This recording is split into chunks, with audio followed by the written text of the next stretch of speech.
Well, hello and welcome to episode number 404 of the Plane Talking UK podcast. I'm Carlos, and in this week's show we discuss the China Eastern crash, Flybe announced their new routes, and it's chaos with baggage and BA. And would you believe it, we've started on time, and I'm on my own in the studio this week. How scary is that? But welcome everyone to the show this evening, and not joining me tonight, as you can probably see, is Matt Smith, because unfortunately Matt is he's off somewhere sunning himself in Barbados and drinking lots of beers and getting rather drunk. But there you go, that's Matt for you. But don't panic, because joining me back again this week from the fields, the glens, the rivers, across in the sunniest part of the UK, it's Neville Bounds.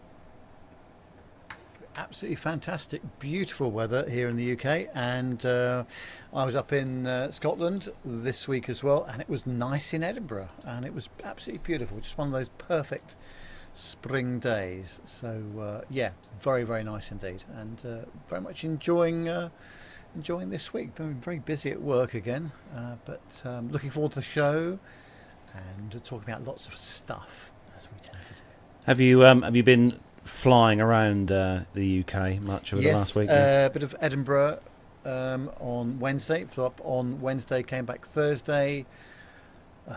Perhaps we'll talk about it later on, but some of the ground handling leaves a bit to be desired sometimes. That's all I'm going to say at the moment. And perhaps we'll discuss it later on. But yes, I was a bit irritated this week, but never mind. We got there and back in one piece, which is the name of the game, of course.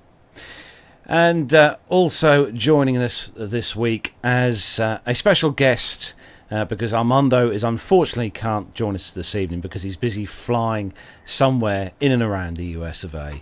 But we have a super sub joining us this week, and he's coming to us all the way from the UK, and he's from the A320 Podcast. We've had him on the show before. We managed to drag him back because we offered him a massive big budget fee for coming on tonight's show. So welcome back. It's Matt from the A320 Podcast. Hi, Carlos. Yeah, thanks very much. Great to be back on the air with you, and yeah, thanks for the big check. Hopefully it's not a rubber one. No, it's not going to bounce. Don't panic. It's being brought over to you by an Airbus, so it might get to you. Very good. I know. So how are things with you, Matt? What's been going on? Because the last time we saw you was at the 400th. Yeah, obviously had a fantastic time at the 400th. Really enjoyed that. It was great to see lots of familiar faces, and also people that I've only ever seen online. So seeing people in person was fantastic, getting to know and putting real people to all these images and things that we've seen over all the years. So yeah, fantastic time, and that's been it really. I've had a couple of weeks off from flying, and back to flying next week. So if you, I'll take you, like you said, you're back to flying next week, so I guess you haven't been doing much flying then. I've been doing a fair amount due to some of the sort of restrictions and some of the things that we did to help during COVID. I've gone part-time, so I've got a couple more months left, and then I'll go back to full-time in May. So I've been doing 2 weeks on, 2 weeks off at the moment, but the 2 weeks on are pretty busy actually. We've noticed quite an increase in passenger numbers, and yeah, it seems to be picking up nicely.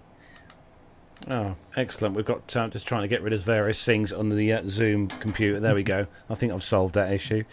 But we're going to have a chat with you a little bit later on, I expect, Matt. But we've got loads of stories to get through on the show this week. But Nev, do you want to say a quick hello to our viewers in the world of YouTube? I certainly will, yes. Well, thanks very much for joining us in the chat room, everybody. And that is Rich About Adams, GB's Model Zones, Mazuz is in there, Dirk S. Who else? Myla, Jenny Parkinson. Hello, Jenny. Logan Lynch is in there. Well, we met up with Logan and his wife Michelle this week in Edinburgh. That was fantastic. Great to see those guys there. Masha's also in the chat room. John Jester, Main Man Micah, Miles High. And Jonathan Warner, of course. I bet he's looking forward to the military section. Probably about the only person there is. Yes, Richard Adams and Pilot Pip is in there as well. So great to see everybody in the chat room. Thank you for joining, and looking forward to some good stories tonight, Carlos. Yes, so I suppose we better think about doing some commercial news. So if everyone's ready, shall we do some commercial news? Please do, yes. Let's go. The captain has turned on the seatbelt light. Please take your seats and fasten your seatbelts.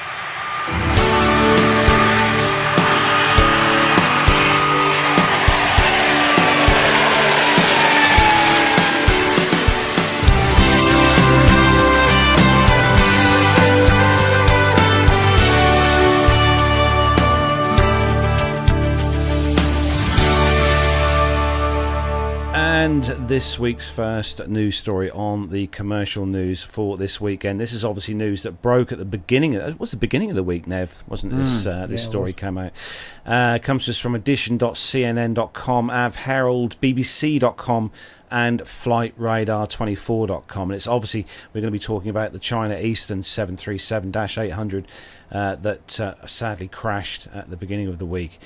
So the aircraft itself, registration Bravo 1791, performing flight MU-5735 from Kunming to Guangzhou, China, with 123 passengers and 3 pilots, 5 flight attendants and 1 safety officer. It was en route at 8,900 metres, or flight level 291, around 130 nautical miles west of Guangzhou, nearing the top of descent at 1420 Lima, or 0620 Zulu, when the aircraft suddenly lost altitude and impacted the ground around 119 nautical miles west of Guangzhou in mountainous terrain. The search and rescue operation reached the crash site but found, unfortunately, as we know, no survivors. On March the 23rd, China's Civil Aviation Authority, or the CAAC, reported one of the black boxes had been found, subsequently adding that the black box was substantially damaged. This was later revealed to be the cockpit voice recorder, or the CVR, as we all know it. However, the CVR's memory chip was damaged and subsequently sent to the chip manufacturer for repair, according to recommendations by the manufacturer. At this time, there are no estimates of when the data will be downloaded. March the 24th, the CAAC reported that a large piece of debris around 1.3 metres by 0.1 metres from the aircraft was found in farmland at Yatang Squad in Siwang village, around 14 kilometres west of the crash site and around 2.7 kilometres south of the last ADSB position in cruise flight. The main debris at the crash site otherwise is confirmed within 30 metres radius and 20 metres deep into the ground. The data published by Flight Radar 24 suggests the aircraft was at an altitude of 29,100 feet when it went into a high-speed dive at around 2:20 p.m, losing altitude at a maximum rate of around 31,000 feet per minute, travelling at 348 miles per hour or 560 kilometers per hour. After climbing briefly, a second high-speed dive began and the aircraft impacted the ground 30 seconds later. MU-5735, as we said, was operated by a Boeing 737-800, not a MAX, as was first announced by a few news feeds. And it was delivered to China Eastern new in June 2015, powered by 2 CFM56-7B24 engines. The captain, Yang Hongda, had been employed as a Boeing 737 pilot since January 2018, with a total of 6,709 flight hours. First Officer Zhang Zhengping was amongst China's most experienced commercial pilots, with 31,769 hours, and a flight instructor for China Eastern as well, having trained more than 100 captains. He was awarded the honorary title of Meritorious Pilot of Civil Aviation in 2011. Second Officer, as an observer, was Ni Gontao, with a total of 556 hours of flight time, and was aboard to fulfill training duties.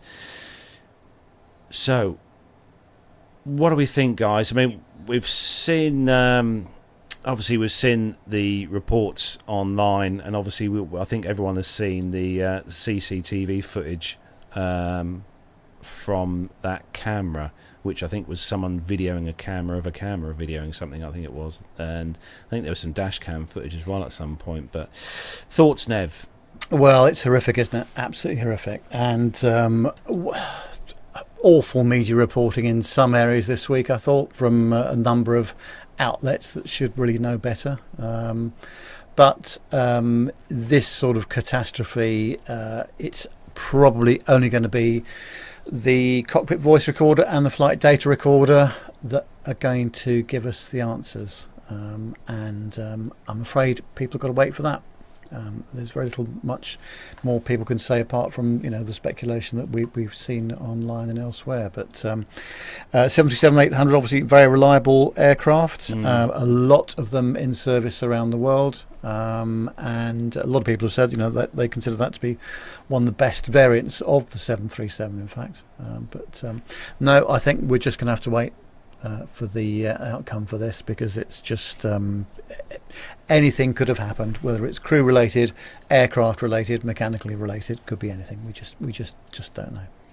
Yeah, when this broke and I saw that video online, Nev, it immediately, for some reason, I think it's probably because I watched it a few weeks ago on Discovery Channel, but it reminded me of that Silk Air 185 crash that was, I think that was in the late 90s, was it? Yes. Mid 90s. That Silk Air, that was a 737-300 that went into a nosedive, and I think that the report on that was inconclusive as to whether it was mechanical or whether the pilot had actually induced the dive to commit suicide. Yeah, I mean, and thank goodness, we've had flight data recorders and CVRs for so many years on aircraft that are required to have them. So, what amazes me is that how robust these things are, because even with incredible levels of G-force and impact, it's still possible to find that these things, well, whether they're intact with all the data, of course, is a different story, but let's see what happens. But I'm sure there'll be some preliminary information reasonably soon. I mean, there has to be with a catastrophic accident of this sort. Yeah, I know you fly different equipment. Obviously, Matt, you fly the Airbus, the 320 and the 319 you fly, but what are your thoughts on this, being our kind of resident pilot on the show tonight? Well, sort of echoing what Nev said, it's obviously very tragic. There's been some terrible media reporting on this, as there normally is with any aircraft accident or incident, unfortunately. I mean, from a pilot's perspective, probably the most shocking, the sort of shocking part is the rate of descent. 31,000 feet per minute for an emergency descent that we would do in case of depressurization. Even if you, in the perfect conditions to get the maximum out, you're probably looking at 11,000 feet per minute or something like that. So to be three times like this, I mean, I haven't worked out what it is, but 31,000 feet per minute vertically is really, I'm amazed the aircraft's even intact going down that steep. That's sort of the thing that stood out to me, was just a huge rate of descent. I guess we're going to have to wait for the FDR and the voice recorder to be analysed. I know that the report that broke today was that they'd found the second box, which was the flight data recorder. I think the report said it had been recovered and what condition that's in. But at the speed that this aircraft impacted the ground, especially in that mountainous region, I'm just surprised, that I know the flight data recorders are built to withstand quite a hefty crash, but I think they've done well to withstand this, especially at the speed that aircraft hit the ground.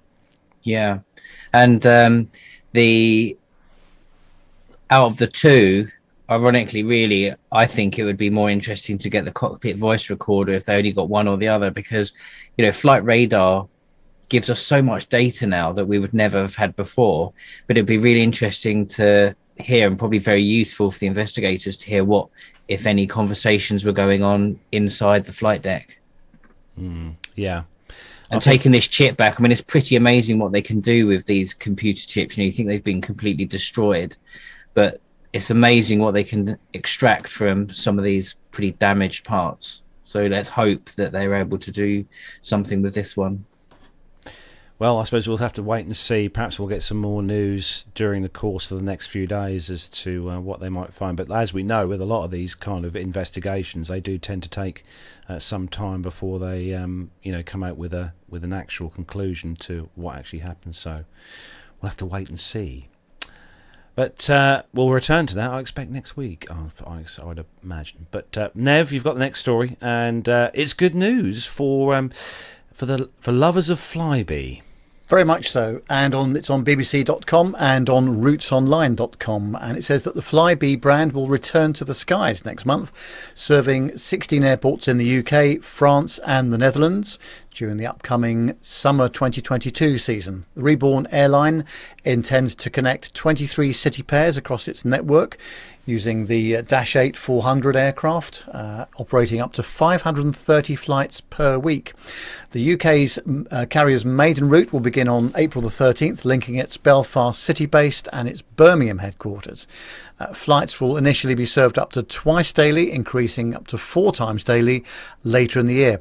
5 more destinations will be added during April: Amsterdam, East Midlands, Glasgow, Leeds Bradford and London Heathrow, including the airline's entry to the Leeds Bradford to London Heathrow market, which had been left unserved since British Airways suspended flights in March 2020. Flybe's network will increase further in May and June, with the addition of 3 routes before ramping it up again in July and August as 13 more sectors are launched. And these international destinations will include Avignon, Brest and Toulon.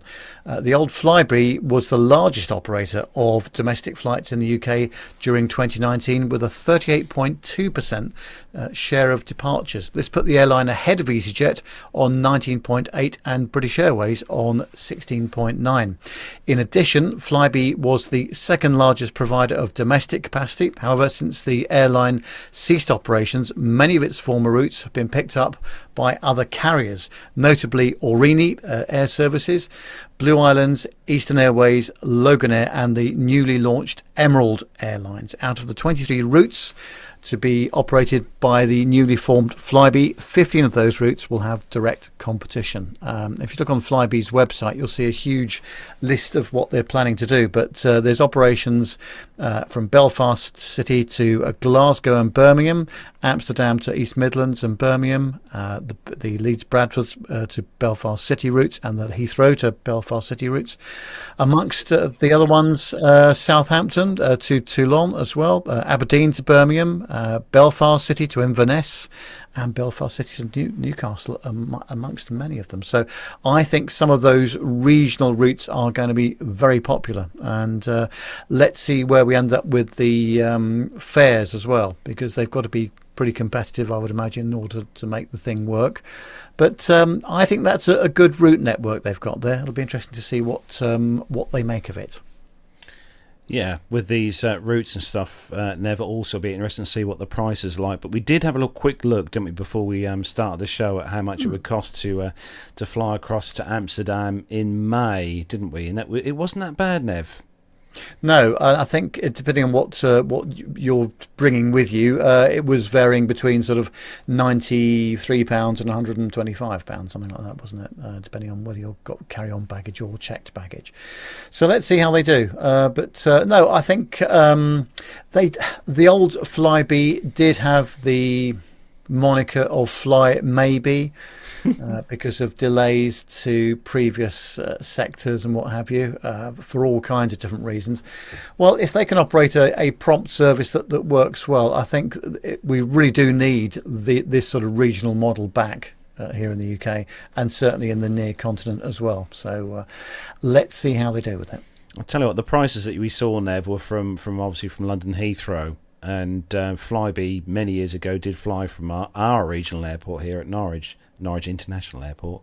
It would be nice to have that kind of fare to fly from Norwich to Amsterdam, rather than the current, what is it, £400-500 return flights with KLM, I think that they did do from Norwich. No, I agree. I think it's Norwich definitely could do with some more regional operations coming out of there, rather than just being used for sort of cargo and maintenance, which it's used for extensively, isn't it, really? So let's see what happens, how they get on later on in the year. And maybe next year we might see some operations out of airports like Norwich, perhaps.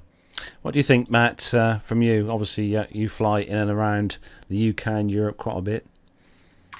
Well, I think anything like this is always good news, isn't it? Good news for jobs and for the consumer. Competition is good, certainly for price rises.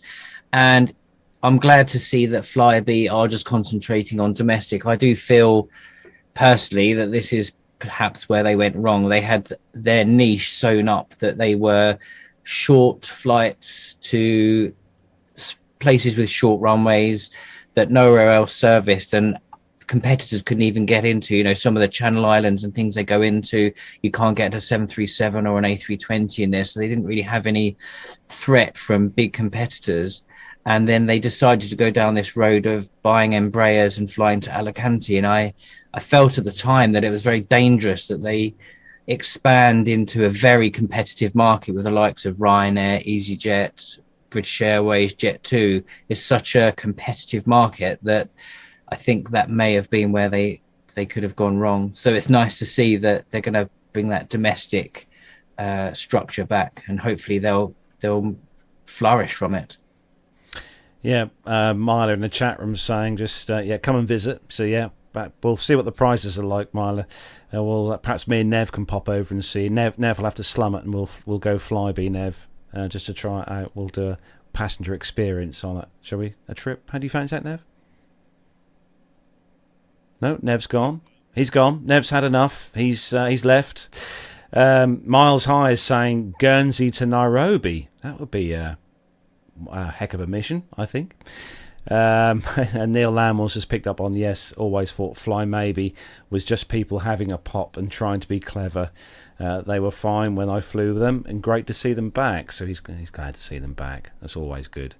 So Matt, we're going to stay with you for the next story, and as your resident Airbus pilot, we'll give you an Airbus story. How's that?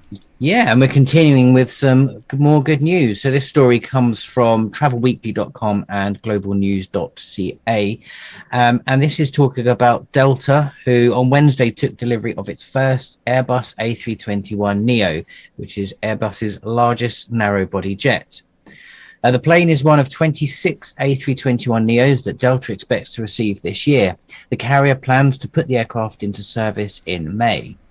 Delta is configuring its A321neos with 194 seats, 20 in first class and 174 in economy, including 42 Comfort Plus seats with extra legroom.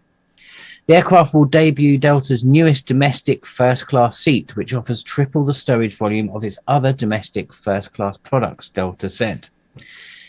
The delivery of our first A321neo helps to usher in the next era of premium domestic service at Delta, said Mahendra Nair, Delta's Senior Vice President of the Fleet and Tech Ops Supply Chain. Not only do these aircraft offer the best customer experience in the industry, but these fuel-efficient airplanes further demonstrate our commitment to a more sustainable future. Elsewhere this week, Air Canada also announced plans to acquire 26 extra long-range versions of the A321neo aircraft, the A321 XLR. And this has a range of approximately 8,700 kilometers and can fly up to 11 hours, meaning it can operate non-stop services across North America. Air Canada have added that they also want the aircraft to operate transatlantic services pending Transport Canada's approval for overseas operations. The A321 XLR will begin flight testing and certification later this year and is expected to be introduced to the service with Middle Eastern carriers in 2023. So a good story all round for the industry, and a very good story for Airbus there with two North American customers, which is obviously very good, and they're making so many sales in the US now. They've actually, opened their Airbus plant in Alabama. So yeah, all good news there. I know you fly the 319 and 320, Matt, but would you have you had a go, or would you like to, or do you think the airline that you work for might possibly get some 321s at some point? We have 321s already. Okay. Not where I'm based. I'm not checked out on it myself, but yeah, we do have them. Yeah, we've got A321 Neos actually, same as the ones Delta have ordered. So yes. Is that much of a conversion for if you had to if you got the chance to go to fly the 321? Is that much of a change? No, it's a common type rating. So Airbus and the authorities don't require any extra training, but the airline I work for does. So they've just gone and added that extra layer of training on there, and we basically have to do some flying with a trainer in the other seat. So as a captain, they operate as the first officer until we've done the however many sectors they require.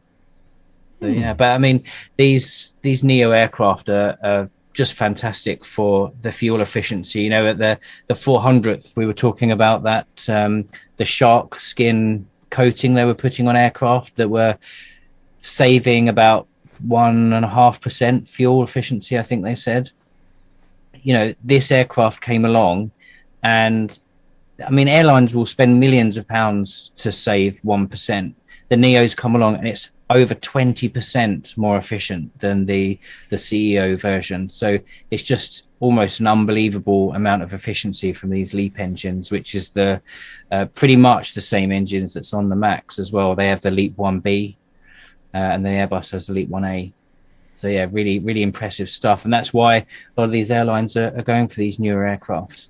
And that's why the XLR can do such long flights. I'm guessing you as a pilot who you fly the 320 and the 320 Neo. I'm guessing you as a pilot notice the savings on fuel on when you're flying between the two, because I know you fly the two different aircraft, the Neo and the CEO. So you do notice a difference yourself when you're flying? Absolutely, yeah. I mean, obviously we notice a difference in our flight plans of how much fuel that we need for the flight, but also during the cruise. You sit there and you'll see significantly lower fuel flows on the engines as well. So yeah, it really does make a huge difference. And I believe the airlines that have bought them have been pleasantly surprised that it even exceeded their expectations, which is unusual in the aircraft manufacturing world. They often famously overpromise and underdeliver, but for once this one's actually over-delivered, which is always good to hear. Yeah, good sale. John just said in our ear, good sales pitch for. Am I allowed to be slightly negative? Oh, go on, Nev. Go on, be negative. My chums at BA have some 321 Neos, fine aircraft, absolutely love it. And they're running them on the shuttle networks at the moment, as well as some others. So the London to Edinburgh sectors does very well. And I think there was 205 passengers on my one. I think it's come a bit of a shock to the ground handling crew that it might take a bit longer to board an A321 Neo than some of the smaller aircraft that BA operate. And it does take a long time to board. And of course, the turnaround times are just the same as they would be, I assume, for an A319 or a 320. So they might have to just factor that in because there was certainly a lot of people getting on our aircraft on Wednesday that either hadn't flown before or had forgotten how to get on board an aircraft. So it took a long while. It took about 40 minutes to board, which is a lot, really? I think. And of course, if you're jamming that into the normal schedule, it won't be very many sectors before you have this sort of horrific knock-on effect. And if you're getting on a service later in the day, it's likely to be quite late, I would say. But anyway, that's the way. It is a significantly bigger aircraft. If you compare high density single class 319, I think Airbus can put them out at about 156 seats. And I think if you go to the maximum for the 321 Neo, I believe it's 225 or 230. So it's a significantly larger aircraft. Oh yeah, no doubt about it at all. But all I'm saying is they might have to just shift Yes. the turnaround times a little bit to accommodate that. But nonetheless, great aircraft, and I love flying it every time I've got the opportunity. Yes, and I believe British Airways have got the Pratt and Whitney Neo. They don't have the LEAP engines, I believe. No, and honestly, I would imagine all the takeoffs they do are flex, reduced thrust takeoffs. But gosh, they're so quiet. When the thing's taking off, and when it's reduced to climb thrust, honestly, it's such a nice place to be. It really is, and very, very impressed indeed. So, moving on to the next story, and didn't really want to move on to this next story, but we are going to. This is on the SuffolkLive.com, BBC.com, and ITV.com, and sad news yesterday afternoon over at Beccles up at Ella, where I done most of my flight training. And sadly, yesterday afternoon, a man sadly died following a light aircraft crash at the field.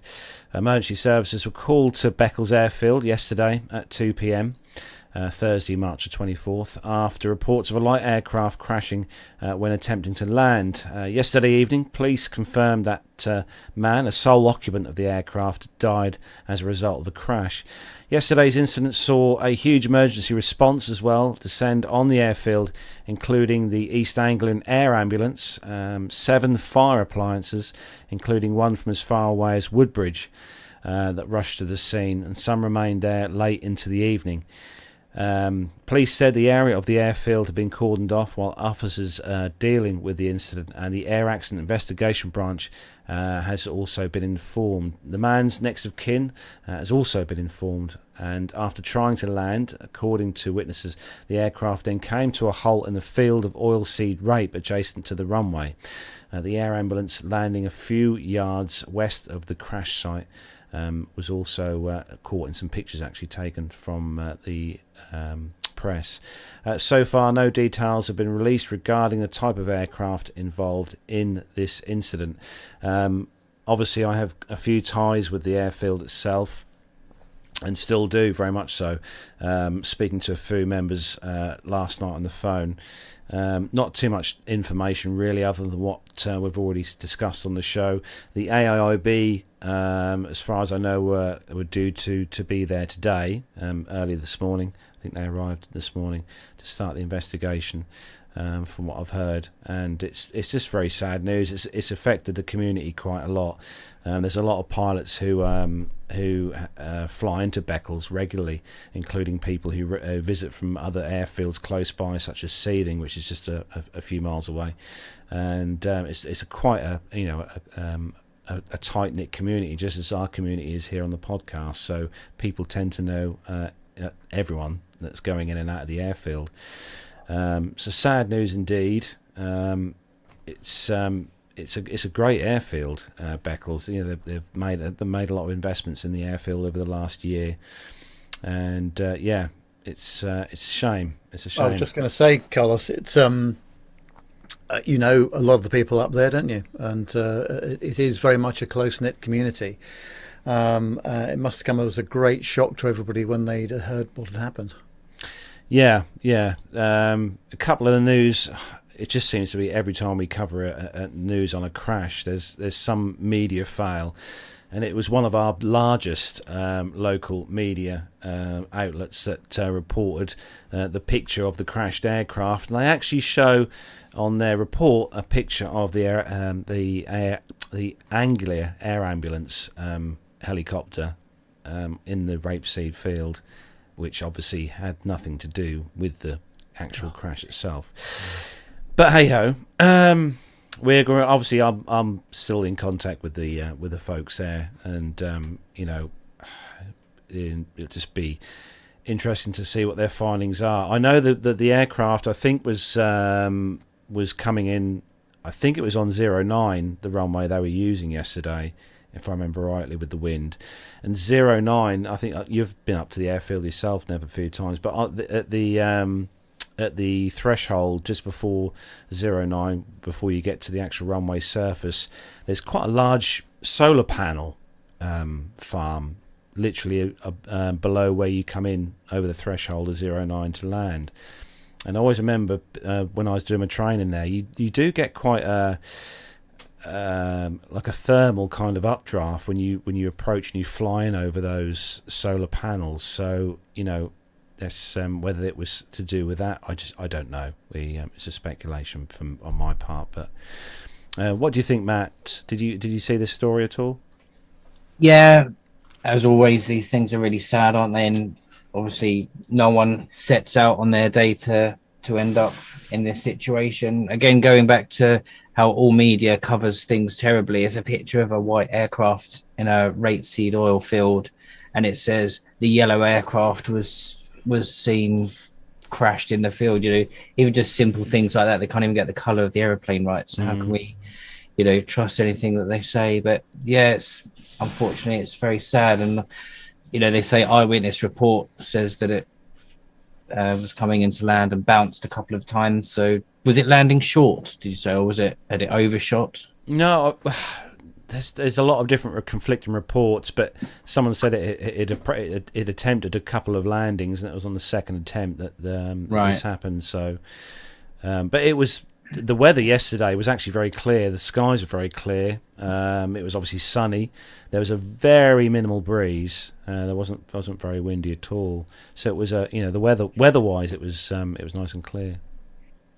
Yeah, just very sad, isn't it? Yeah. So we're going to move on to the next story, and Nev, this one is all about BA.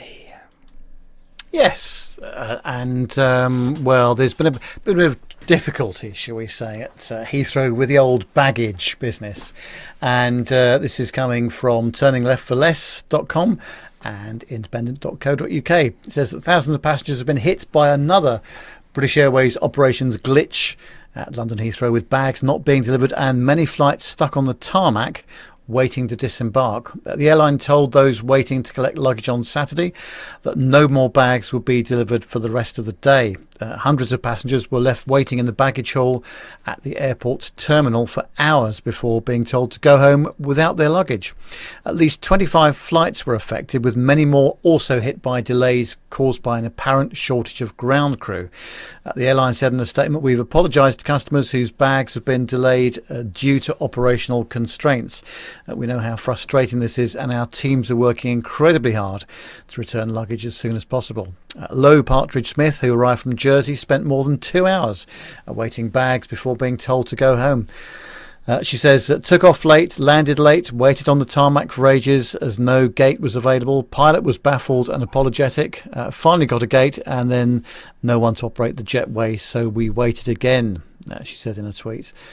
Our good friend from Turning Left for Less, Michelle, she also arrived into Heathrow on the affected date and said, "I was shocked as I entered the baggage hall. At this point, it was around about 9 p.m, 20 minutes after we landed. There were people everywhere. I can honestly say that I've never seen so many people in the baggage hall.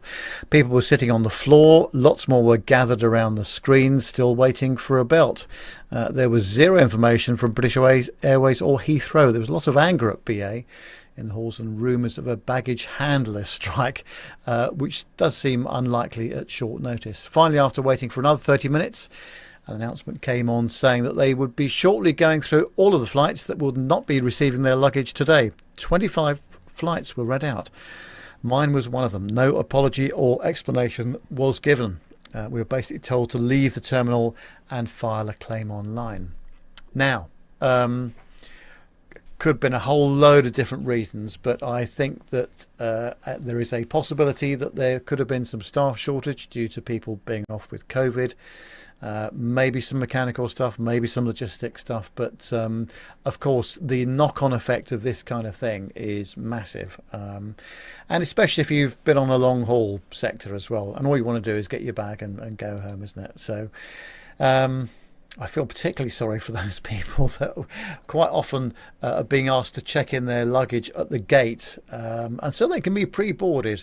I never do that because of this sort of thing that might happen at the other end. So, but yeah, it's one of those things, and it does seem to happen a bit more regularly than one would like, shall we say. So I think that someone's got to do a bit of thinking there, because they can't afford to have this sort of thing going on all the time. It's just very, very, very, very unfortunate, isn't it? Shall we say?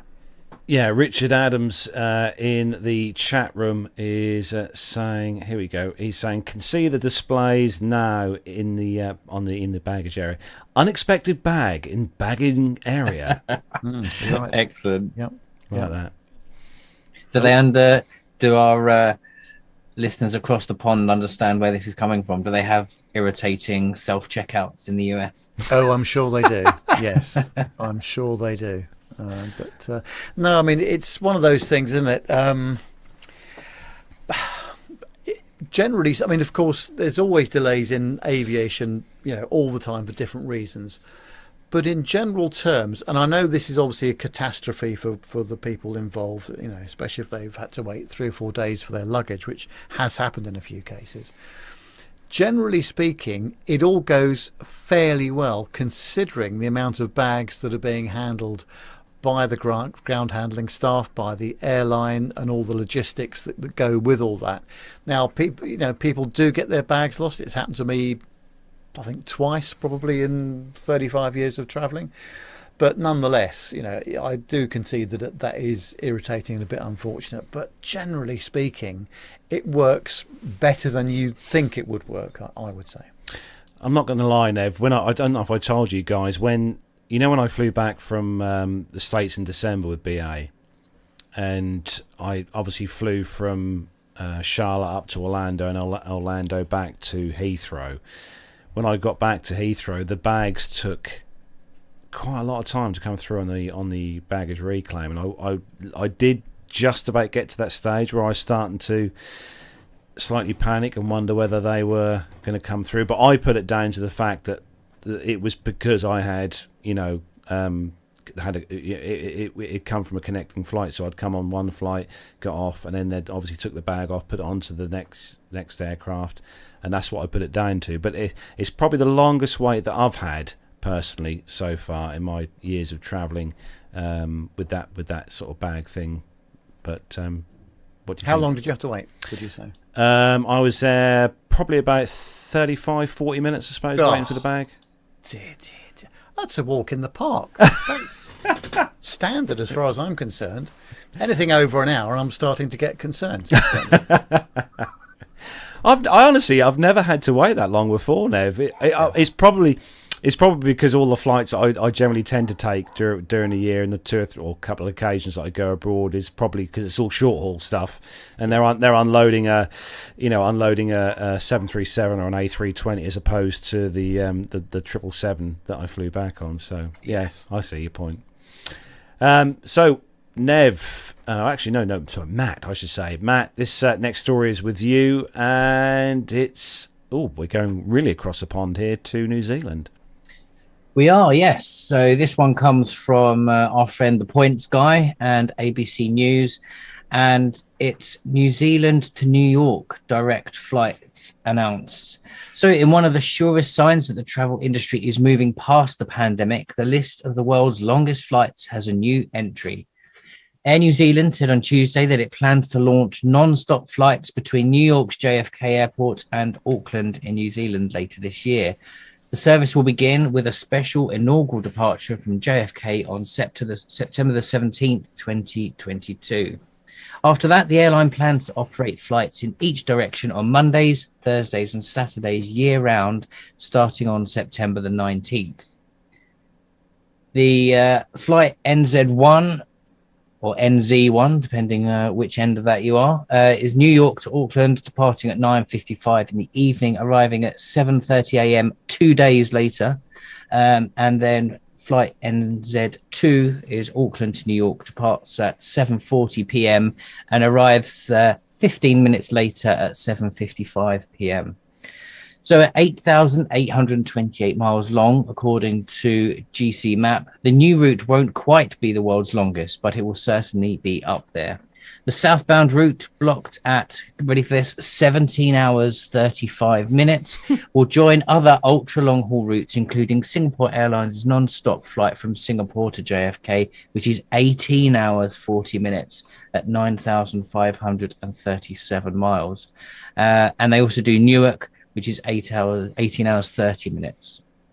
The Perth to London operation flown by Qantas, which is 9,010 miles, is up to 17 hours, 15 minutes. That one's currently on a hiatus, but set to resume in the first half of this year. Qantas is temporarily operating the flight from Darwin instead, which is about 400 miles closer to London. The northbound flight from Auckland to New York is blocked at just 16 hours. It's quite a short flight on the way over to New York. Air New Zealand will operate the flight with a Boeing 7879 Dreamliner, specifically configured with a more premium-focused cabin than the rest of the 787 fleet. The Dreamliners will feature 27 lie-flat business class seats, 33 premium economy recliners, and 215 regular economy seats, and 13 economy sky couches, a feature that lets passengers book an entire row of 3 economy seats, which, when coupled with a raisable footrest, creates a couch-like setup. The rest of New Zealand's Dreamliners feature 18 business class seats, 21 premium economy, 263 economy, and 16 sky couch rows. In a press release, the airline said that the onboard service would be tailored for the ultra-long flight, particularly in premium cabins. The non-stop service from Auckland to New York has been on Air New Zealand's radar for years. In 2019, the airline announced that it would begin flights to Newark in October 2020, but obviously was shelved due to the pandemic. So, Nev, would you like to jump on a quick hop from New Zealand to New York? Well, I'm not doing it in the cheap seats, that's for sure. I mean, it's not going to be great in business, is it? No, Let's be honest. actually, I think I've got a sort of personal limit of... Now, what was... Singapore to London was about 13 and a half hours, I think, and also Copenhagen to Tokyo that I did with SAS on a 767, also in economy. I've got a sort of a limit of 12 to 13 hours on a flight. I'm starting to get a bit fidgety at 10 hours, very easily. I would always prefer to do a stopover in, I don't know, anywhere, Singapore, Hong Kong, Dubai, and break up the journey a little bit, because I was certainly feeling a lot better when I did it that way. But going in a 13-hour slog I found hard going. But really, I mean, 17, 18-hour flights, just phenomenal. Yeah, I think the longest I've done is Heathrow to Kuala Lumpur, and that's 12 and a half, 13 hours, I think. Yeah. And that's long. Yeah. My longest one was Mali in the Maldives. That was the longest flight I'd done. Yeah, that was 14. It's long. Well, imagine that, and then after that, you've got a Canaries. Yes.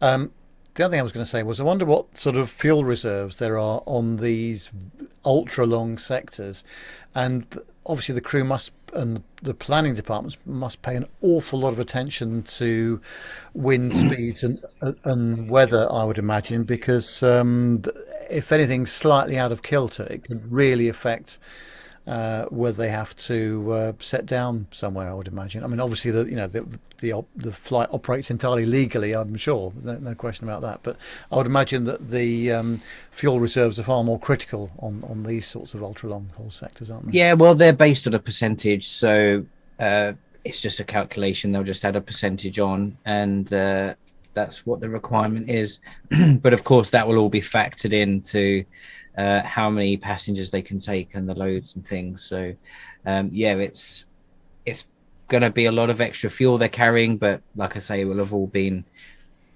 factored into their calculations. And obviously with the A350 and the 787-9s, with these engines, they've got incredible fuel efficiency, haven't they? They have, yes. It does seem to be, though, that the Dreamliner tends to be the preferred choice for these ultra longs. I believe they're all pretty much, most of them are Dreamliners that are doing these mega long flights. Yeah, I'd be interested to know what their adapted in-flight service is for such a long flight. I mean, what can you do to improve the service on something so long?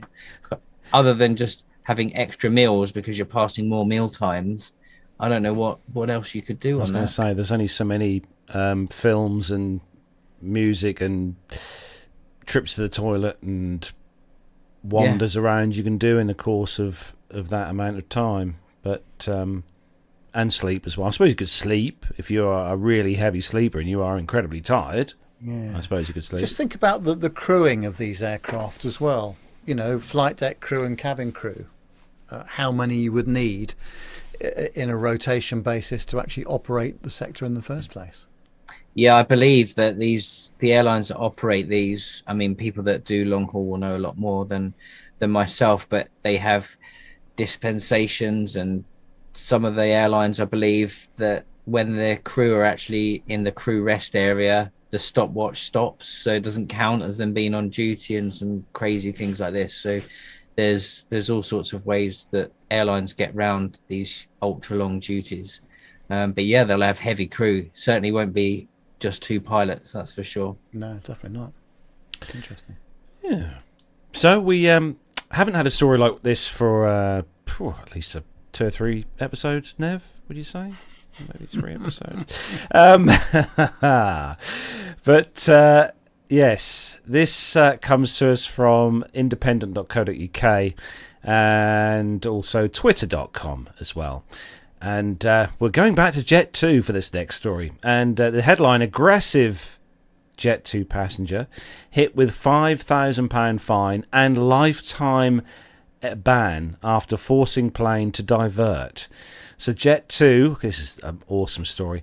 Jet 2 has hit a disruptive passenger who forced one of its flights to divert with a £5,000 fine and banned her from flying with the airline itself for life. The carrier named the aggressive woman who shouted at crew, slapped fellow passengers on Monday's flight from Manchester to Antalya as Catherine Bush. Not Kate Bush. Miss Bush from Bradford displayed a catalogue of abusive behaviour and dangerous behaviour on board the aircraft, which included physical aggression towards other customers and the crew, read a statement from Jet 2 this week. Flight LS895 left Manchester shortly after 9 a.m. On Monday for a planned 4.5-hour flight to Turkey, but it was forced to divert 2 hours into the flight after the woman became violent, forcing the aircraft to land in Vienna at around 11:38 a.m. A fellow traveller who did not want to be named told Manchester Evening News that the disruptive woman started making a fuss about an hour and 20 minutes into the flight. A customer said something to her and she slapped him in the face. A man then got up and tried to calm the situation down before taking her to the back of the aircraft. Jet2's managing director, Phil Ward, said that we have always made it abundantly clear that as a family-friendly airline, we take a zero-tolerance approach to such behaviour and that we will vigorously pursue any costs incurred as a result of an incident. Although such incidents are very rare, it's unacceptable that our customers and crew should have to experience it. They also said that we would like to apologise to anyone who had experienced this behaviour and would like to commend our highly trained crew for their exceptional handling of this difficult situation. Now, I personally think that apart from the ban for a lifetime of Jet 2, personally, I think she got away blooming lightly with $5,000. What do you reckon, guys? Oh, Yeah, definitely. absolutely. A diversion like that's going to cost, with all the ongoing delay costs, that's going to be a minimum of £20,000, I would have thought, for a Especially if diversion like Jet that. 2 don't have any, ground handling, or reciprocal facilities in Vienna, for example. Yeah, absolutely. Have you ever had to to divert like this for an incident at all in your career, Matt? No, I've never had to divert.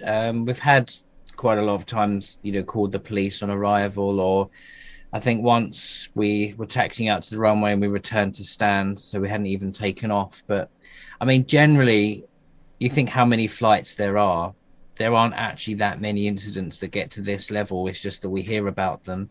But generally, the cabin crew are very well trained in this sort of thing at de-escalation, and most of the time they sense when someone's going to be trouble, and they're often offloaded before they get on. I know that at the airline I work for, they have people at the gates on high-risk flights, shall we say, and they'll try and stop them even get boarding if they think they're going to be trouble. So the airlines do actually invest quite a lot of time and effort into preventing this even getting there, because it's so expensive and so disruptive.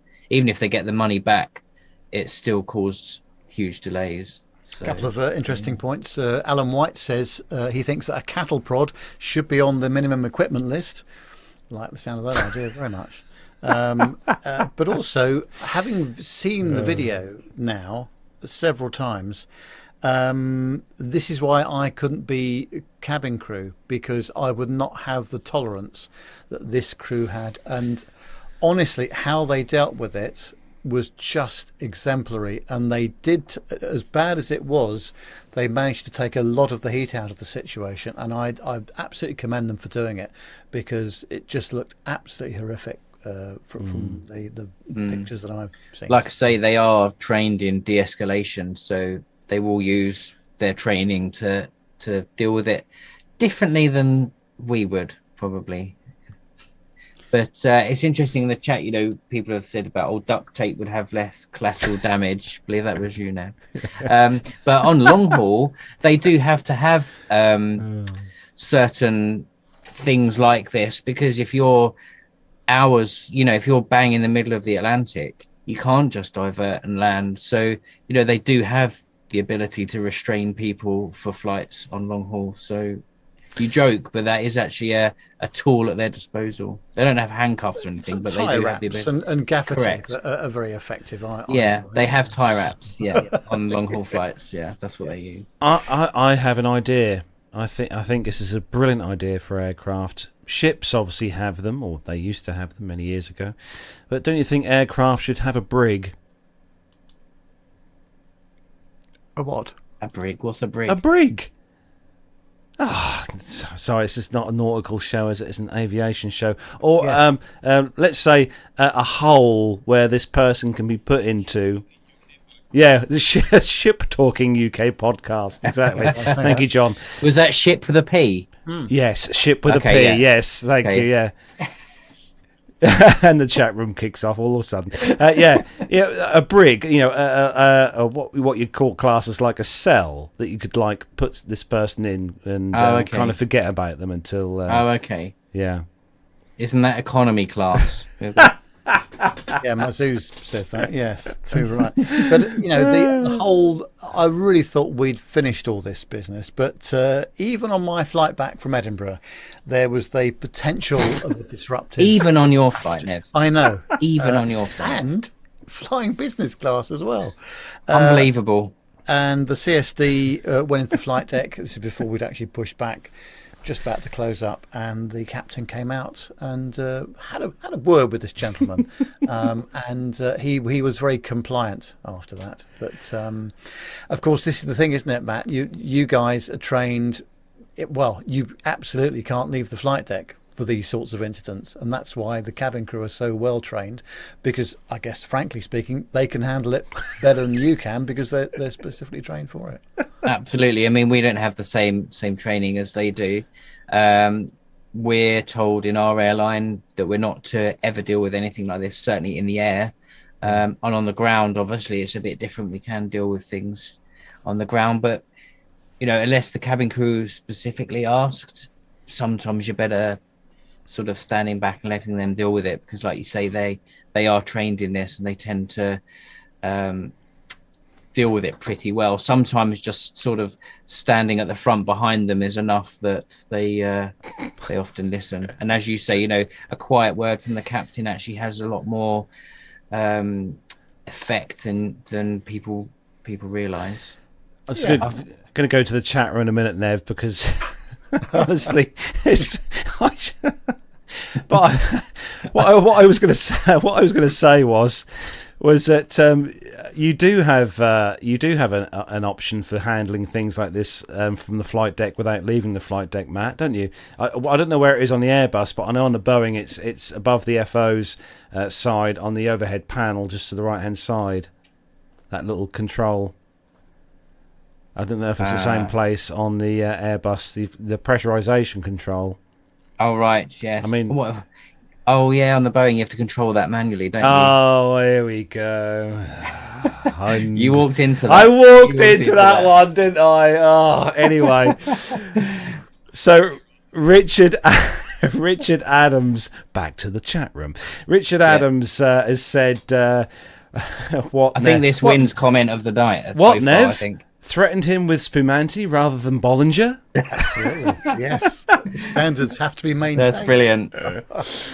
Oh dear! But I think that the general consensus is that we do need to have Briggs built on board aircraft. So there we go. Yeah. But let's just hope we don't, as we approach the summer season. Let's hope we don't have any more of this, because I think that's very wishful thinking. Now I'm afraid to be negative. But I think it's a hazard of the job, I'm afraid. Plus, as well, don't forget, people have been off the holiday grid for the last 2 years or something. Everyone's going to be making a beeline for the nearest airport and flight to some European destination. So I think we could be covering stories like this for the rest of the year. Yeah. And not making excuses for these people, because obviously it's awful, but you often find these people are nervous flyers and they have a drink to take the edge off it, and then they just get really drunk, and a lot of these things are often stemmed from things like that. So I mean, no one, or not very many people, I would imagine, set out in the morning to get thrown off an aeroplane and cause it to divert. So yeah, it's unfortunately something that's not going to go away. Anyway, moving on from the brig, Nev, you've got the next story all about a runway closure at Dubai. Yes. When I first read this story, I thought, well, that's not a very interesting story, is it? But actually, there's quite a lot of detail in here. It's on the OAG.com website. And it says that if we're going to take a look at the busiest airports and routes around the world for March of this year. Well, aviation's definitely rebounding positively from the pandemic, but it's clear that some parts of the world are recovering to their pre-pandemic traffic levels faster than others. Some of these airports may surprise you, actually, and these figures are calculated by counting available seats per calendar month, and all this information is from OAG.com. So starting with the busiest global airport in the world, Atlanta and Dubai keep their positions as the top two busiest global airports. However, Delhi moves up 6 places into 3rd place, now ahead of Guangzhou. Tokyo Haneda re-enters top 10 busiest global airports list in 10th place, just ahead of London Heathrow, which moves up 8 places to take place in the global top 10 for the first time this year. As a result, Jakarta and Shanghai lose their places in the top 10, leaving Guangzhou as the only airport in China to make it into the top 10. Now, if we look at the busiest international airport in the world, Dublin enters into the top 10 in place of Miami, and brings the number of European airports in the top 10 to 7, making up 68% of the seats, and leaves New York to be the only US airport to make it into the list. Dubai retains its position as the busiest international airport this month again, ahead of London and Amsterdam in the top 3. Notably, though, only 6 of the top 10 busiest international airports this month were there in March 2019, before the pandemic. Doha, Madrid, New York and Dublin are now replacing Hong Kong, Singapore, Incheon and Bangkok in March 2022.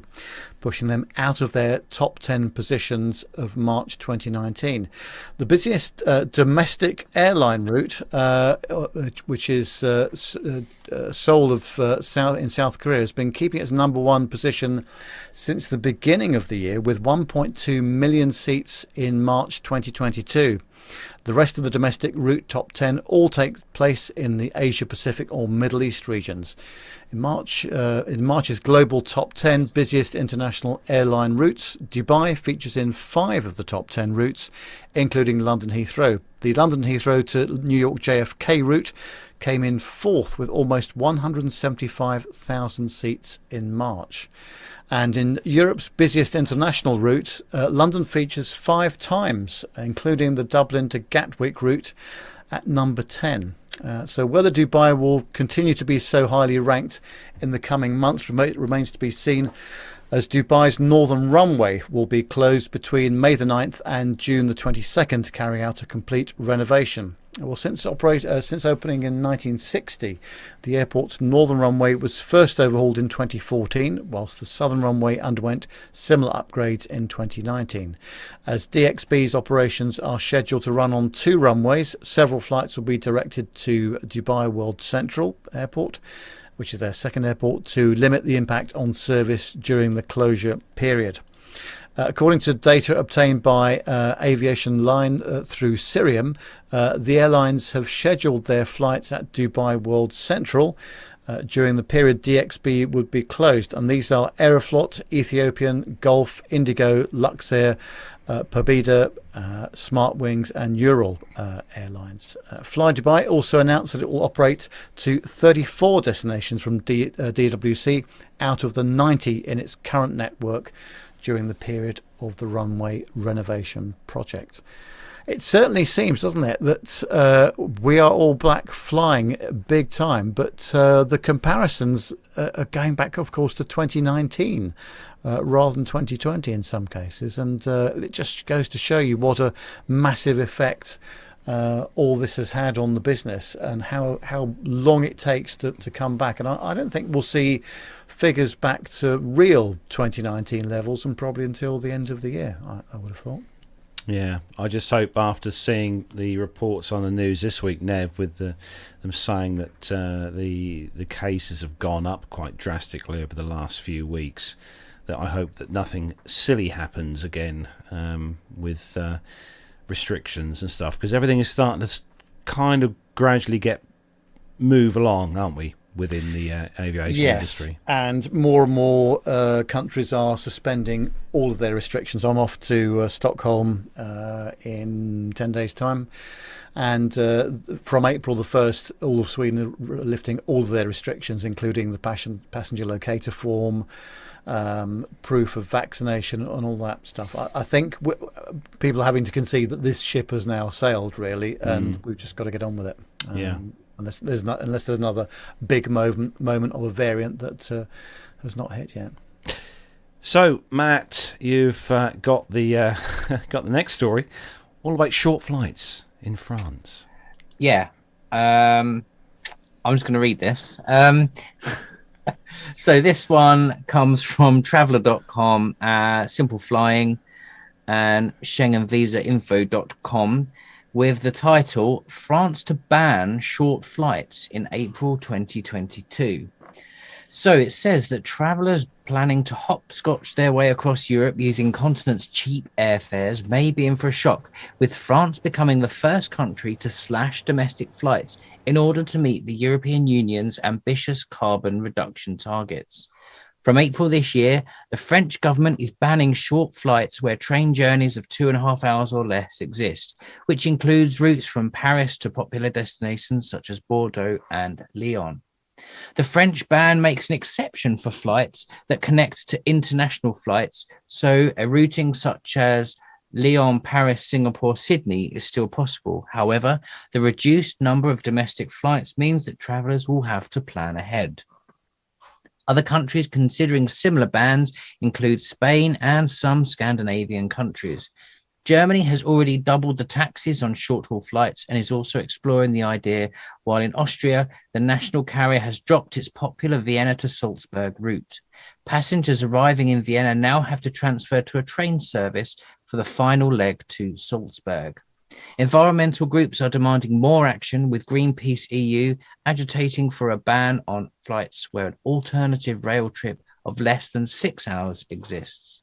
However, the ban does not seem to be universally applicable to all qualifying flights in France.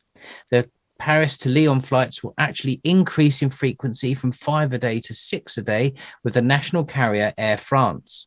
This is to keep Air France competitive on international routes and not have consumers fly through Amsterdam or London, for example. Now, we had a look through this, didn't we, earlier?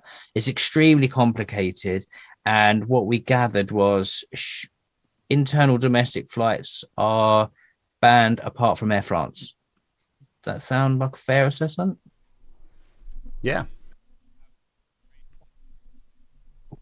Where they have a train replacement service. And we were trying to look at some of the routes that would be affected. So maybe Nice to Bordeaux, certain places like this. So it'd be interesting to see how the public react to this. Nev, you're obviously a frequent passenger, zooming around. How does this sit with yourself, excluding your bias towards being an av geek, of course?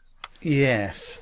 I'm the sort of person, I quite like having one form of transport from start to finish. But I think in the world of trains, planes and automobiles, as it were, you're always going to get variations, aren't you? I mean, I think that the problem is that in a country the size of France, for example, and it obviously the TGV, the high-speed rail network is extremely good. No two ways about it at all. What the cost of it is, I don't know. So it might be difficult to compare exactly the cost of a short-haul flight compared to being on the train. I think if they have the frequency of it and people, are up for doing it, then I think that there's some good possibilities there.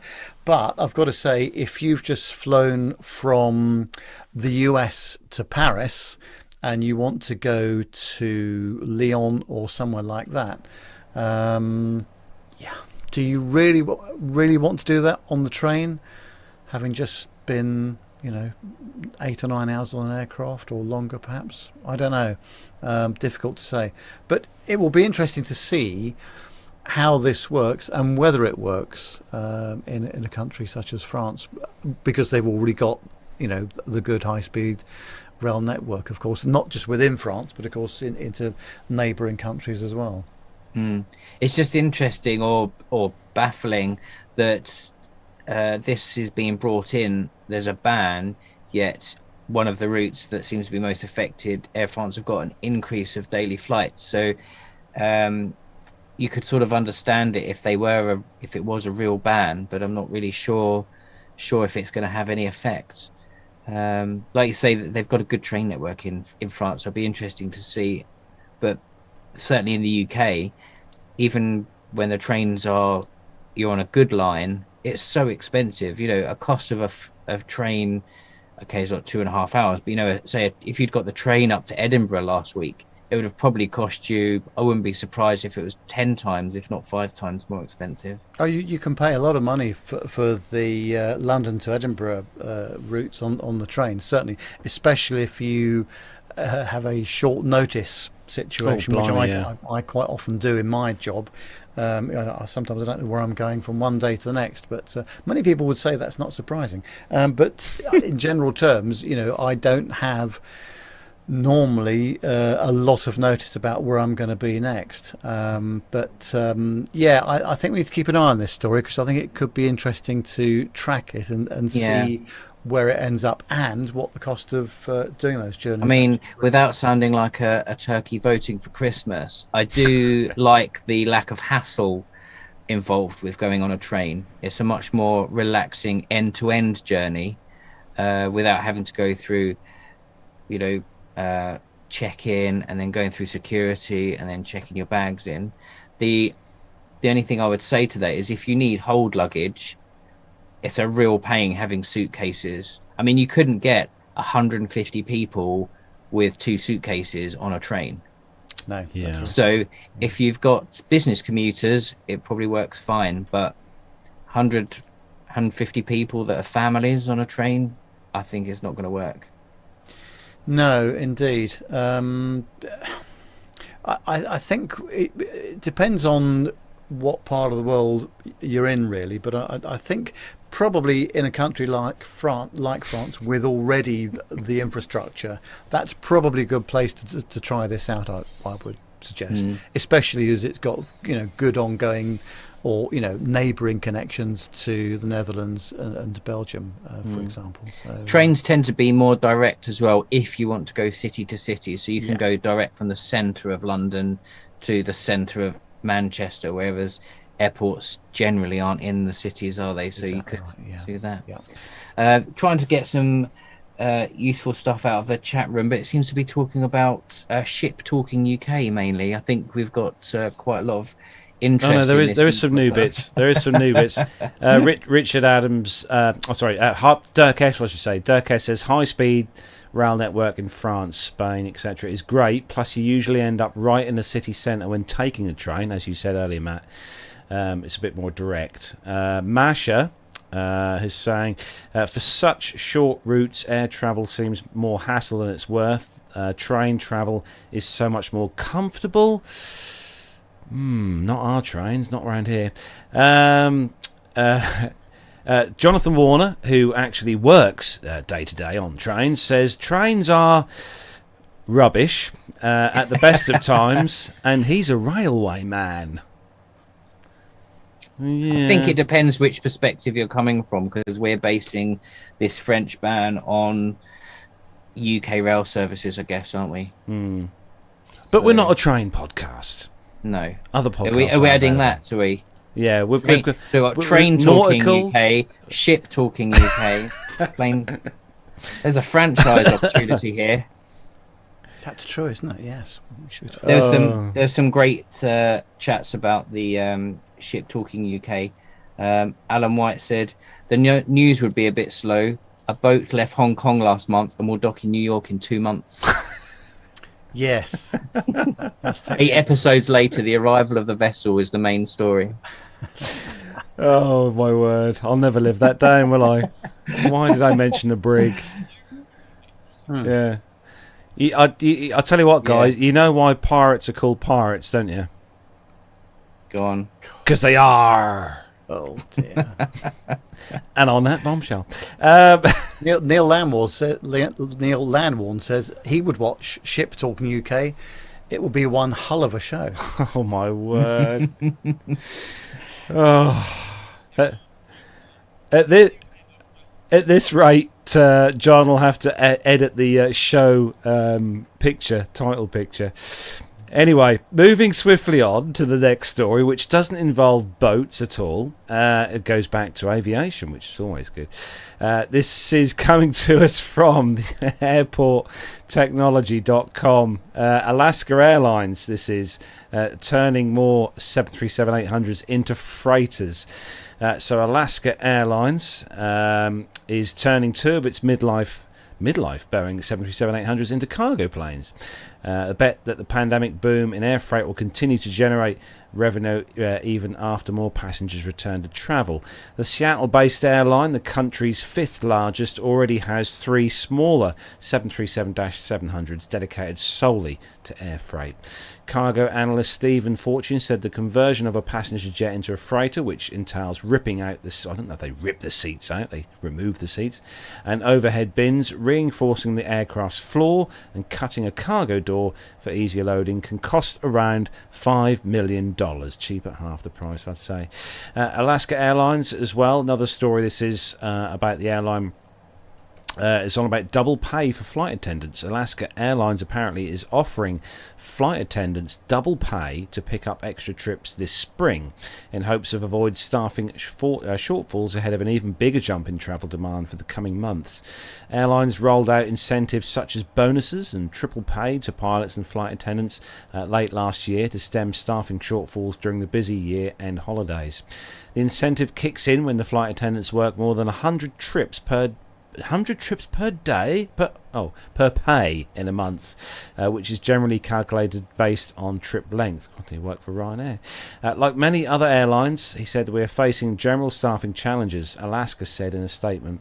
In response to this, we're offering flight attendants pay incentives to fill in gaps for staffing shortages periods at this time in spring. The airline has recently hired and trained 165 new flight attendants and plans to bring in 700 more on board this June. It had more than 5,500 flight attendants as of the end of 2021. And another story as well, Alaska Airlines, God, they are busy this month, aren't they? Alaska Airlines establishes technology incubator at San Jose International Airport. So Alaska Airlines has forged a partnership with San Jose International Airport, or SJC, to establish a technology incubator. The incubator will be used to test new technologies for their ability to improve the travel experience. The airline company's team will look to augment numerous aspects of travel, from lobby design to biometric boarding. The company also said that it's currently testing a new check-in and self-bag drop system at the airport in a bid to streamline the check-in process and minimise the time required for passengers to drop off baggage. The airline company also noted that they have set up tabletops featuring Apple iMac Pros. Oh dear. Which can be used to quickly scan passengers or throw in the boarding passes, and print bags tags, allowing travellers to self-tag their bags. Alaska Airlines has also implemented biometric technology at SJC to expedite the boarding process for international passengers. Wow, they have been a busy airline, haven't they, Alaska? Yes, I've used to fly them a few times from Seattle to Portland because there was no direct BA flight to Portland, Oregon, but there is now. So I won't be doing as much as that. But no, interesting that they're doing a lot of work on the conversions for the 737-800s, and also generally getting more traffic back into the air, and looks promising, doesn't it? So Nev, staying with you, and last story for this week, and it's about the 225. Yes, on simpleflying.com is one of the websites this is from. The Antonov company, through its social networks and websites, proposed to open several bank accounts to finance the construction of a new AN-225, as the only aircraft of the type was destroyed at Hostomel airport during the Ukrainian-Russian militia clashes. The manufacturer considers it necessary to start working on the revival of the AN-225 to prevent the irreversible loss of the legendary aircraft. Although all structural, scientific and technical documentation for the construction exists, the manufacturer claims that due to the current situation in Ukraine, it is complex to obtain the necessary funds for its construction. Antonov Company CEO Sergei Birchkov proposed to establish an international fund for the revival of the aircraft. In addition, he appealed to the proposal for financial support for the project to the following entities: heads of states and governments of all countries of the world, world aircraft production companies, foreign companies and partners who participated in the creation of other Antonov aircraft, management of banks and other financial institutions of the world, aviation fans and enthusiasts, and the entire world aviation community, including non-governmental organisations, NGOs, and everyone who admired the greatness of the Ukrainian AN-225. Well, that's quite that covers most people actually in the world, doesn't it? But interesting enough, some bit of news on why the AN-225 wasn't moved. Antonov's quest to rebuild the AN-225 has plenty of supporters online, and others question why Antonov didn't get it and more planes out of Ukraine in the days leading up to the invasion. Antonov says that they began devising plans to do so in late 2021. In mid-February, taking into consideration unfavourable development of actions on the part of Russia and Belarus, work in preparation for the relocation was intensified, Antonov says on Facebook. AN-26, AN-74 and an AN-225 aircraft were prepared and loaded. The AN-225 was under necessary scheduled maintenance and had an incomplete set of engines. In the evening of February the 23rd, the sixth engine was mounted onto the AN-225, so in the morning of February the 24th, everyone could fly to Leipzig. But overnight, Ukraine closed its airspace to civil flights, effectively grounding the remaining Antonov planes still in Ukraine. An unlucky quirk of timing, had the sixth engine gone onto the AN-225 24 hours earlier, the big jet could have left Ukraine in time and remained intact. Gosh. Well, I hope we see it flying again. I really do. It's an incredible aircraft, isn't it? I've got quite a good story about the Antonov 225. I was flying up, I think it was I was going into Copenhagen or somewhere up that way, and there was another aircraft that had a medical emergency aboard, and they requested an expedited approach rather than a full emergency. And they said, "Oh, apologies, we'll have to put you in behind the Antonov. It's coming in having had an engine failure."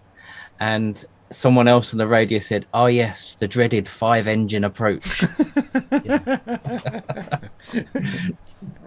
which I quite liked. I wonder what the wake turbulence category is of that aircraft. Yeah, heavy. I think would be that. Yeah, I wonder what the difference between that. Actually, Nev, now you've said that, difference between the 225 and 380. Similar, I would have thought. Yeah, but no, what a fantastic aircraft, isn't it? Yeah, I remember as a child, actually, back before like September the 11th and everything, Stansted used to do these sort of airside tours that they did for groups and things, and we went there, and the 225 was there, and they took us around in a minibus, and we drove right past it. It was just amazing seeing. It didn't even seem real that it had so many wheels. You know, I was about 8 or 10 or something when we went past. That's one of my early memories of aviation, really. Yeah, amazing. Yeah, absolutely incredible. But, yeah. Perhaps, yeah, weight class super. Oh, so it's the same as yeah. A380 then, isn't it? Yeah. Well, guys and girls, the best part of the show for some, apart from Nev, of course, coming up next. But thanks everyone. Good stories as always this week, and well, there's lots of things to keep an eye on in the news over the next coming few weeks. Definitely with some of these stories we've covered this week. So, but is everyone ready to soldier on with the military news? Yes. Okay, here we go. What's up, bogies 135, 50, Angel 16, heading 340. Okay. 100 bogies.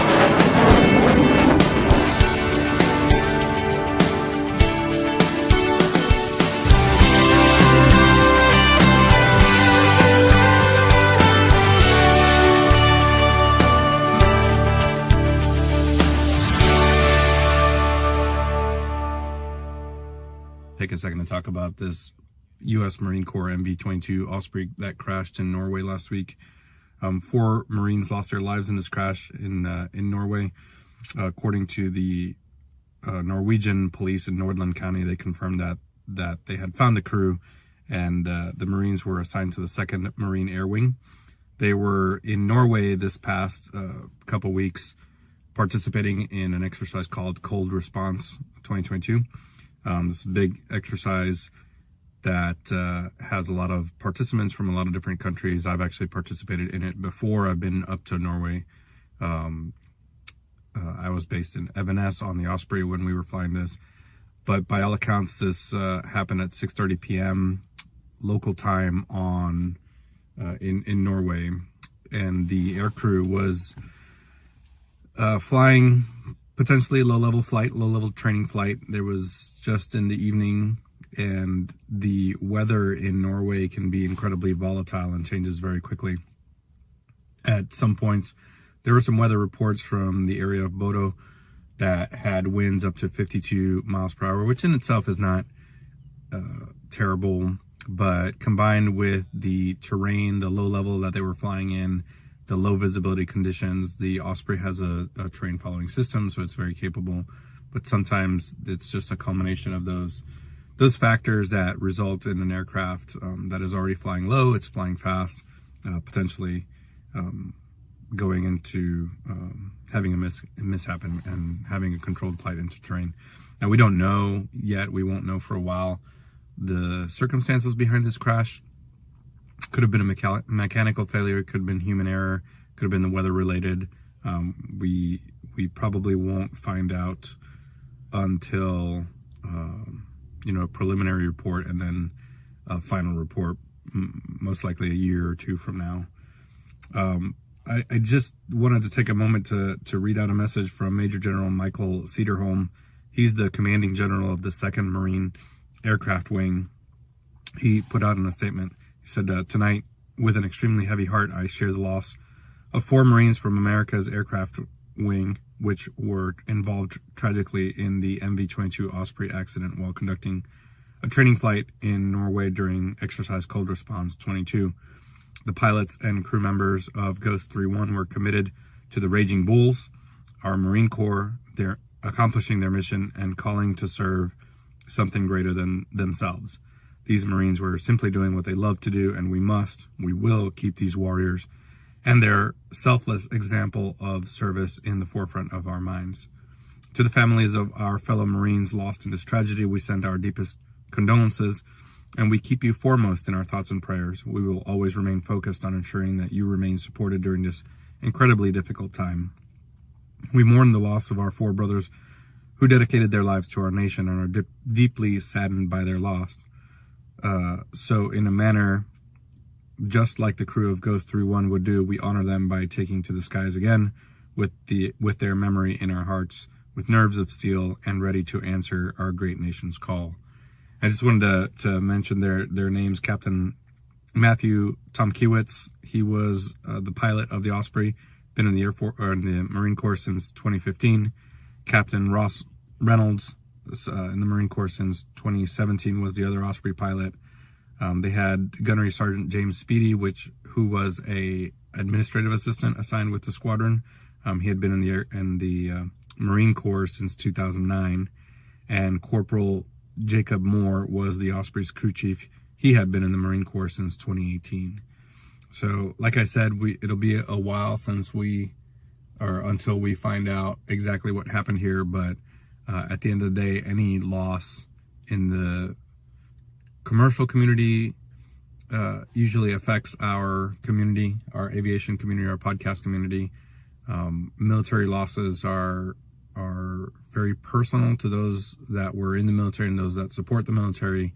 But this one was a little bit close to home, being an Osprey in the same area that I've operated the Osprey in. So again, thanks for letting me take the time to send this in, and we'll see you guys next week. Yes, sad news indeed. It's especially, I think, for Armando, especially because it's probably, it's an aircraft that Armando used to obviously fly as well, and it is very sad news indeed when you hear about things like this happen. But obviously, hopefully they'll get to the bottom of what caused the actual incident and itself. Actually, you've got to remember with all these things, the crews are very close knit. Sorry I can't be on the show today, community, aren't they? And everybody knows each US other. Marine so Corps. it must be very, very. Or MV-22 Osprey.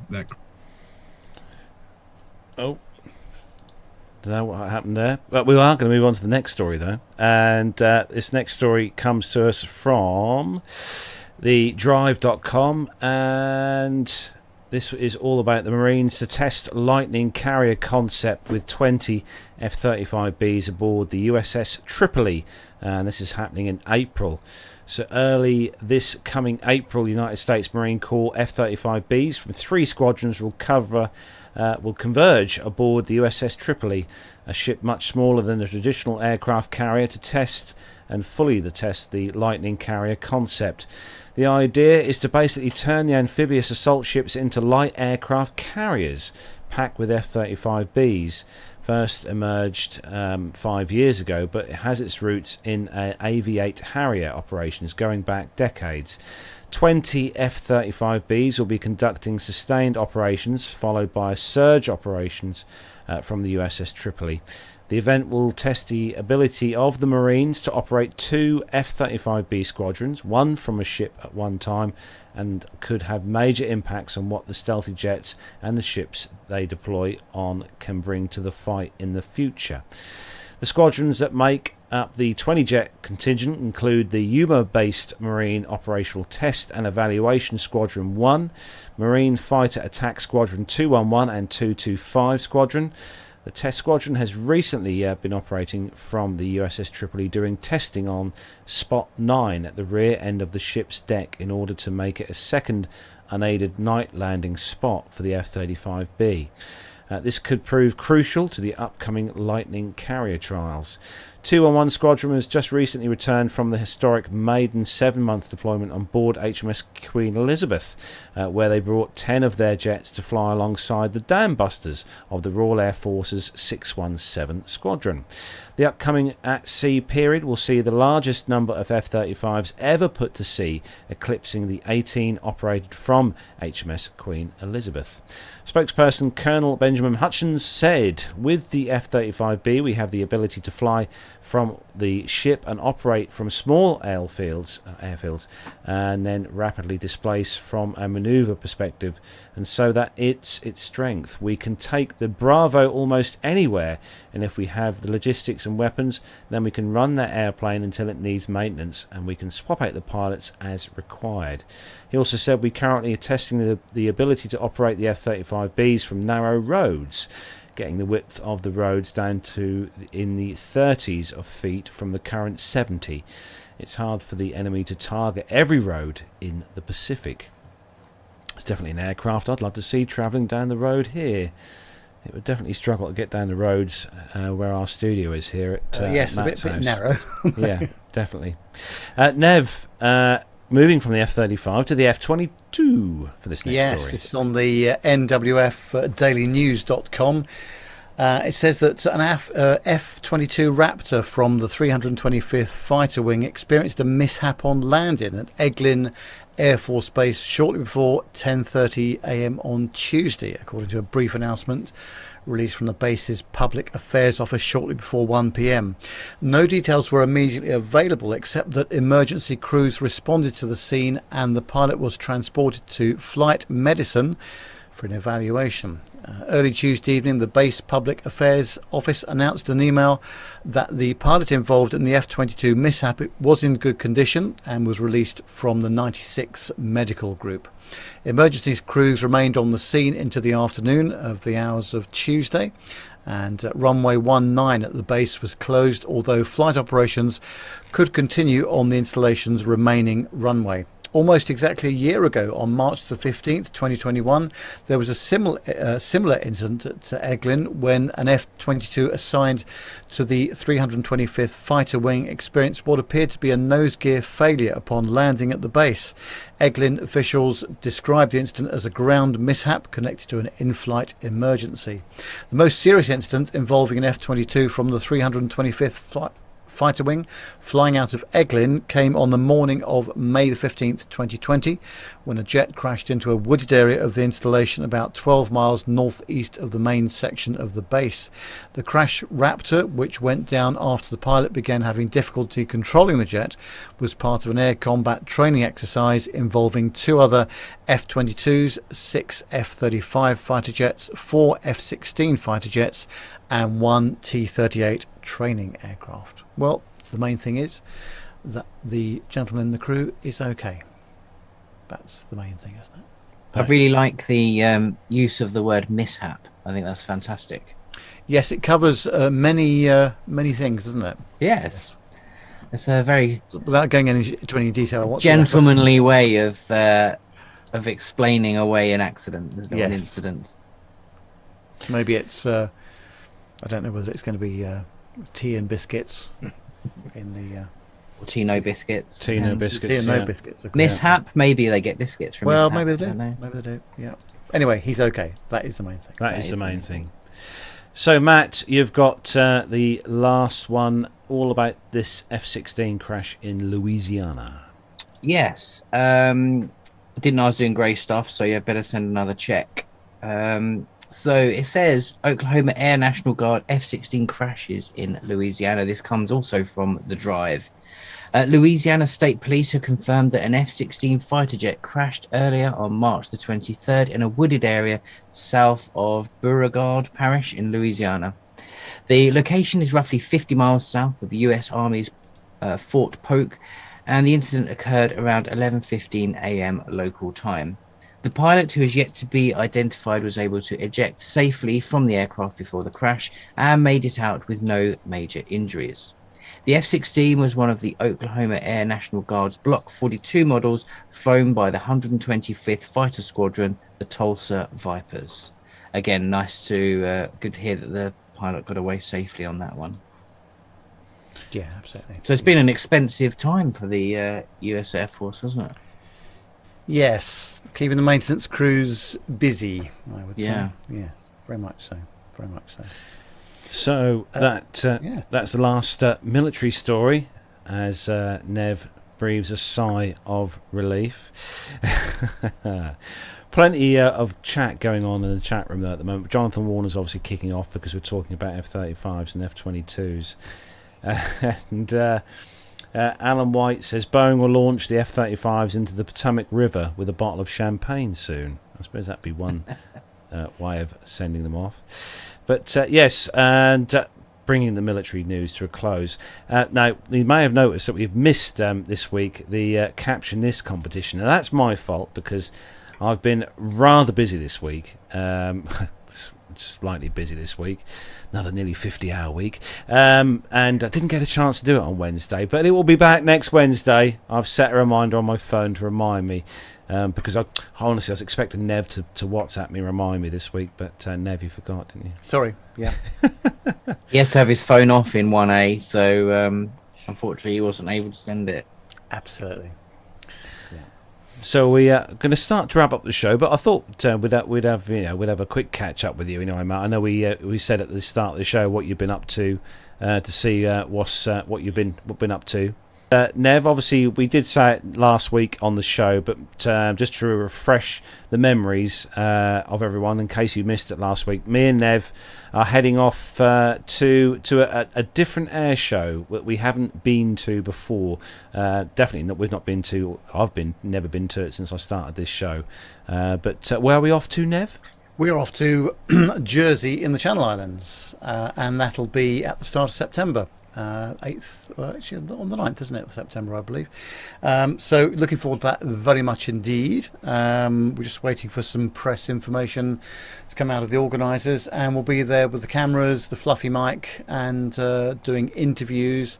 Hopefully get some airside action going on as well with some of the crews. So yeah, looking forward to that very much indeed. So yeah, that'll be a good thing for us to be doing, won't it? Yeah, definitely. I was going to say, actually, Matt, with having you on the show, just a quick sort of catch up with you. Are things starting to get busier with the airline you work for? With stuff, are things starting to get back to a kind of moderately busy kind of routine?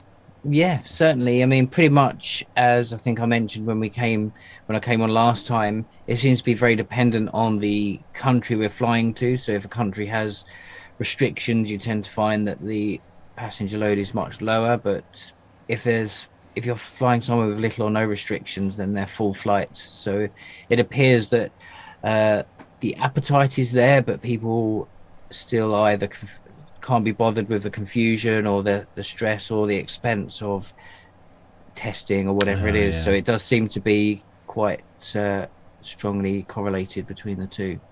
But yeah, things are getting busy. some of the A320 lounge stuff is busy. We've started doing where airlines are actually recruiting and also upgrading people for command. At the moment, we've been doing some command preparation courses. So that's been good. Done one of these this week, and we had someone go through to their command and they passed their interview having done our course. So that was always good news to hear. So yeah, that's really good.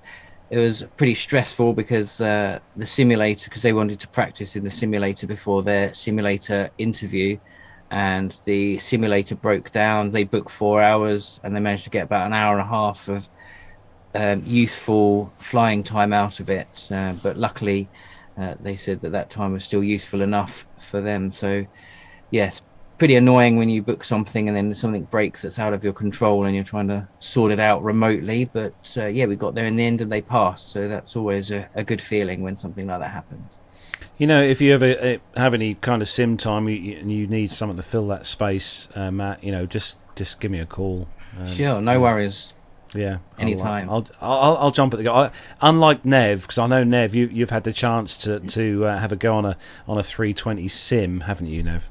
I have, yes, and I, with some with fantastic instruction from Matt and Andy, managed to do a single engine, engine fail on takeoff, single engine approach and landing. But lots of coaching from the pair of them, and from John, who was in the left-hand seat as well, actually. But that was a really, really interesting piece of thing to do.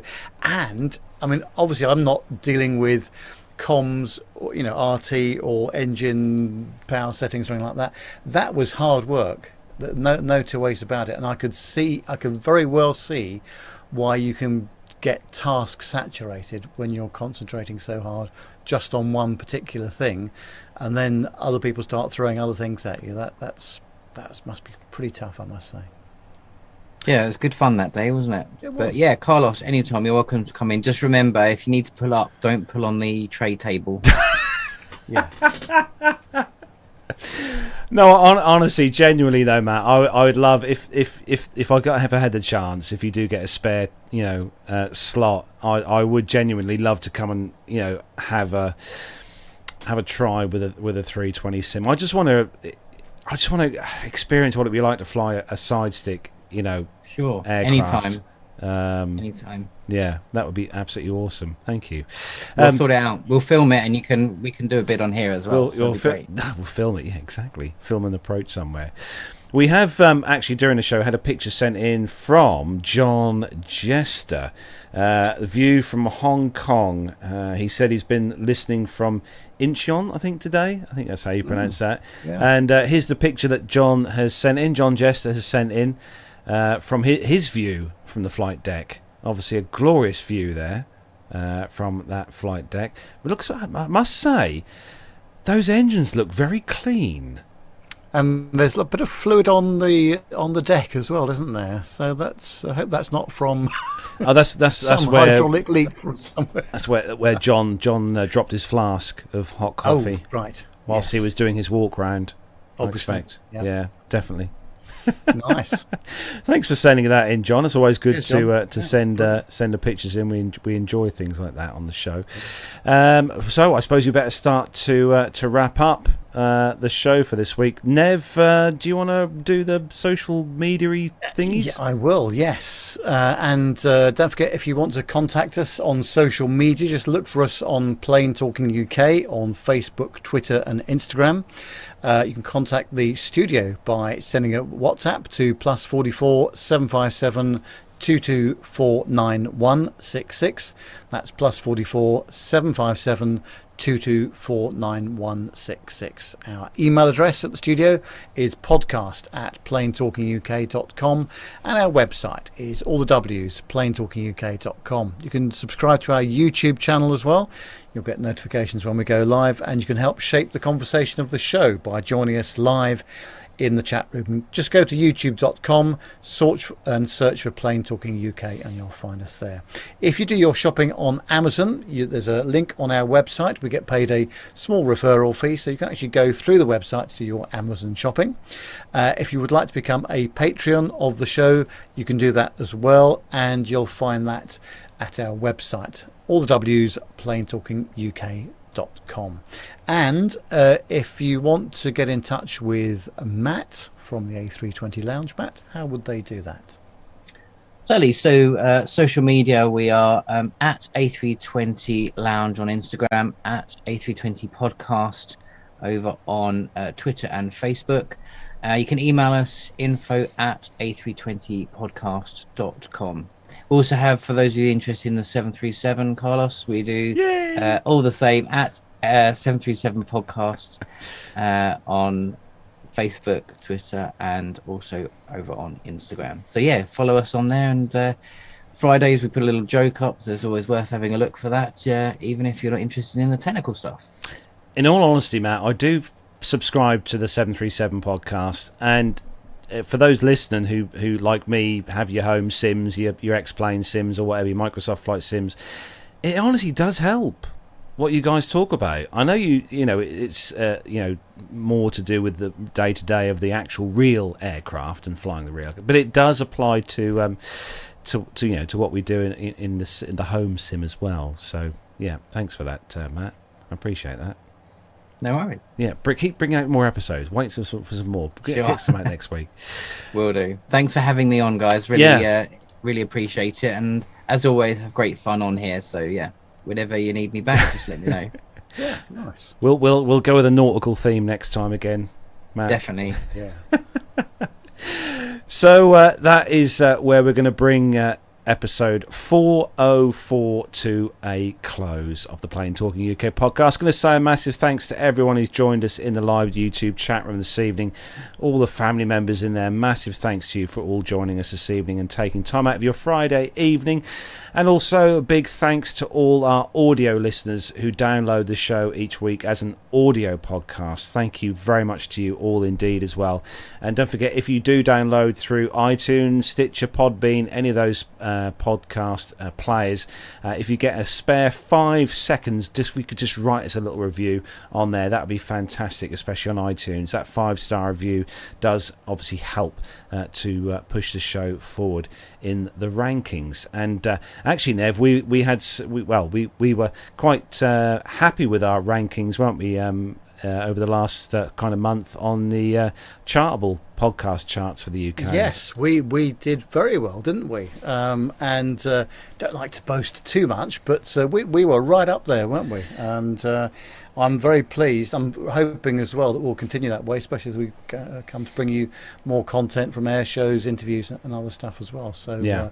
Absolutely delighted that we managed to get to as far as we did. Yes, we were very, very pleased with that. So big thanks to all our listeners, because it's you guys and girls who help put us where we are each week. So thank you for downloading the show.